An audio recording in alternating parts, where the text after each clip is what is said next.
Hello viewers, আসসালামু আলাইকুম। সবাই কেমন আছেন? আজকে ধনেপাতা ভর্তা করে নিব।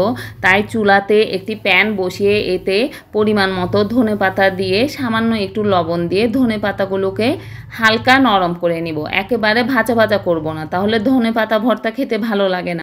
ধনেপাতাগুলোকে সামান্য নরম করে নিয়ে তারপর একই প্যানে আমি মরিচগুলোকে টেলে নিয়েছিলাম। আমি এখানে শুকনো মরিচ নিয়েছি, আপনি চাইলে কাঁচা মরিচও নিতে পারেন, এটা যার যার ব্যক্তিগত ইচ্ছা। আর পেঁয়াজগুলোকে কিউব করে কেটে সামান্য একটু ভেজে নিয়েছিলাম, রসুনগুলোকেও ভেজে নিয়েছিলাম। এখানে ধনেপাতা ভর্তা বানাতে আমার লাগছে ধনেপাতা, টালা পেঁয়াজ, রসুন আর শুকনো মরিচ। প্রথমে আমি পাটাতে টালা শুকনো মরিচগুলো ও পরিমাণ মতো লবণ দিয়ে সামান্য একটু পানি দিয়ে মরিচগুলোকে ভালোভাবে বেটে নিব। দেখতেই পাচ্ছেন আমি মরিচগুলোকে সামান্য একটু পানি দিয়ে বেটে নিচ্ছিলাম।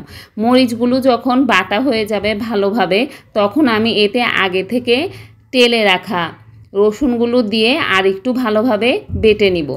রসুনগুলো বাটা হয়ে গেলে এতে আমি আগে থেকে তেলে রাখা পেঁয়াজগুলো দিয়ে ভালোভাবে একটু থেতো করে নিব। পেঁয়াজ রসুন কোনোটাই আমি বেশি বেটে ফেলবো না, আমার কাছে একটু আস্ত আস্ত থাকলে ভালো লাগে। তারপর এতে আগে থেকে ভেজে রাখা ধনেপাতাগুলো দিয়ে ভালোভাবে বেটে মিশিয়ে নিব সবগুলো উপকরণ একসাথে। এই ধনেপাতা ভর্তাতে মরিচের পরিমাণটা একটু বেশি ছিল, কারণ আমরা ঝাল খেতে খুবই পছন্দ করি। আপনি যদি ঝাল কম খান তাহলে আপনি ঝালের পরিমাণ কমিয়ে দিবেন।